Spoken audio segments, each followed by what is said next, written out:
Assalamualaikum warahmatullahi wabarakatuh. Pada video kali ini saya akan membahas mengenai diagram arus data atau disingkat sebagai DAD. Diagram arus data atau data flow diagram adalah menjelaskan arus data dalam organisasi secara grafis. Dalam DAD juga menyediakan informasi mengenai input dan output dari setiap entitas dan proses itu sendiri.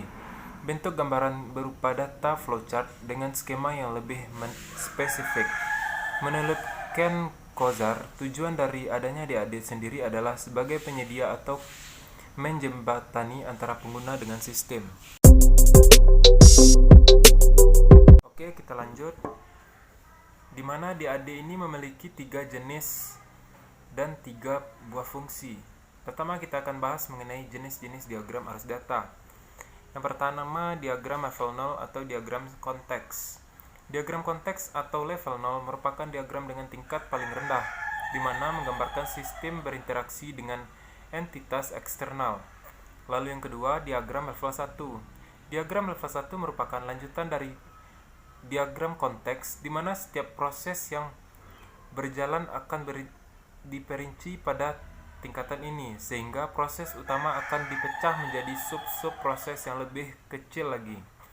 Lalu diagram jenis level 2. Diagram ini merupakan tingkat lanjutan dari level yang sebelumnya, di mana pada fase ini akan dijelaskan lebih detail terkait tingkat prosesnya.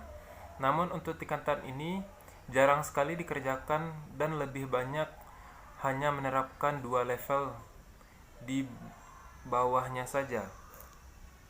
Lalu kita masuk pada fungsi DAD. Di sini terdapat 3 fungsi. Yang pertama, menyampaikan rancangan sistem. Lalu yang kedua, menggambarkan suatu sistem. Dan yang ketiga, merancang perancangan model.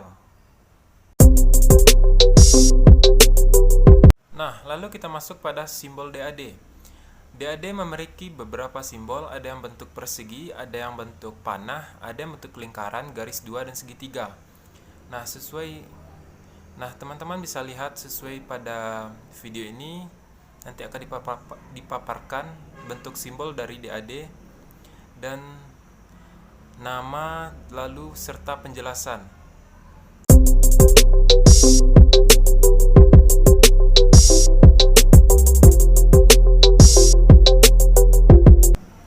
Nah, lalu kita masuk cara membuat diagram arus data. Di sini terdapat 4 step dalam pembuatan arus data. Yang pertama ada data store harus diproses. Pertama yang perlu Anda perhatikan adalah setiap data yang tersimpan di dalam data store harus diproses lebih lanjut, dijadikan sebagai keluaran atau disebut output.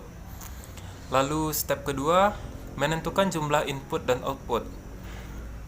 Pada setiap DFD setidaknya mempunyai 1 inputan dan 1 keluaran atau output, dikarenakan diagram alir data harus mencerminkan arus sistem dari tahap awal hingga akhir.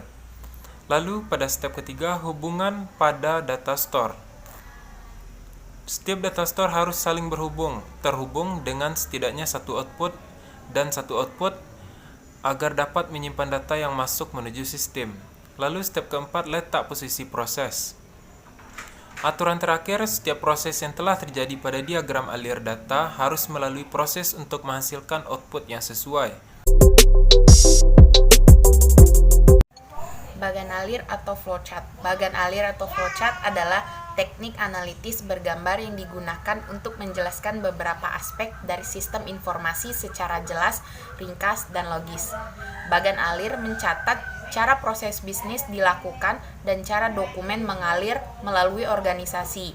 Bagan alir juga digunakan untuk menganalisis cara meningkatkan proses bisnis dan arus dokumen.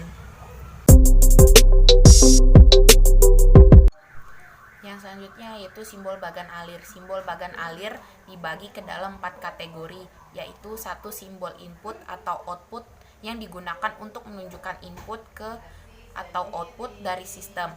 2. Simbol pemrosesan yang digunakan untuk menunjukkan pengolahan data baik secara elektronik atau dengan tangan. 3. simbol penyimpanan yang digunakan untuk menunjukkan tempat data disimpan. 4.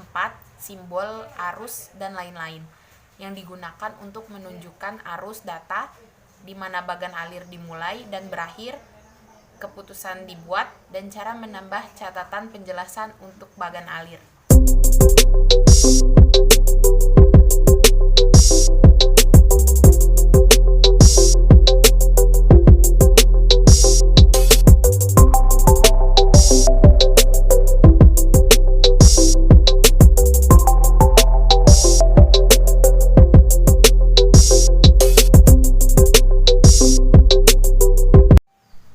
Jenis-jenis bagan alir. 1. Bagan alir dokumen. Dokumen ini menelusuri dokumen dari awal hingga akhir, menunjukkan setiap dokumen dimulai, distribusi, tujuan, disposisi, dan semua hal yang terjadi saat mengalir melewati sistem. 2.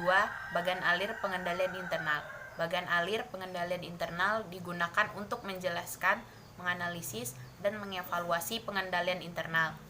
3. Bagan alir sistem. Bagan alir sistem menggambarkan hubungan antar input, pemrosesan, penyimpanan, dan output sistem. 4. Bagan alir program.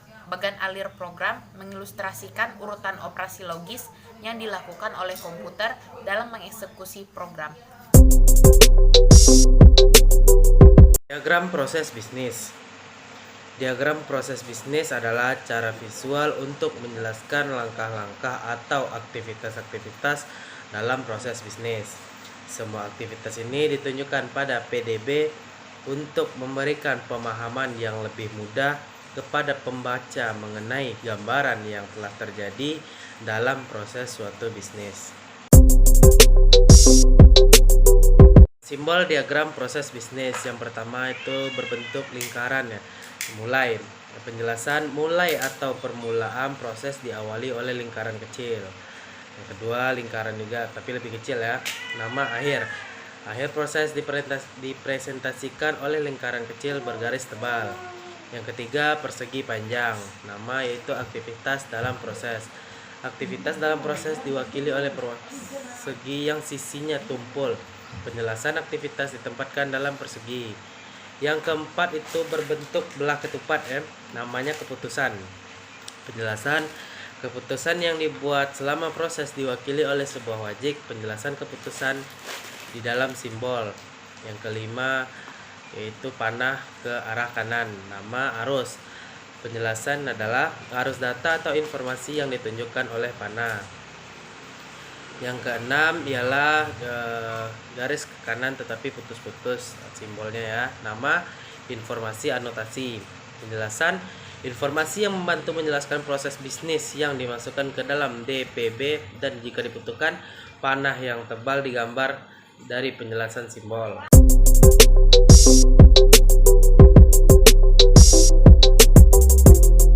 Langkah-langkah mempersiapkan diagram proses bisnis. 1.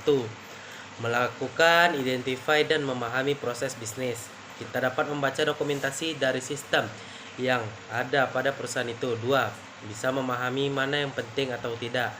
Bisa disebut BPD, bisnis proses diagram, menyajikan suatu aktivitas, tetapi tidak perlu menyajikan teknologi apa yang digunakan. 3. Memutuskan seberapa detail. Dalam diagram proses bisnis ini, kita menyajikan level tertinggi dari BPD yang disebut bisnis proses diagram. Tetapi kita juga dapat membuat BPD yang lebih detail. Tentu kita harus menentukan mau seberapa detail BPD yang akan kita buat.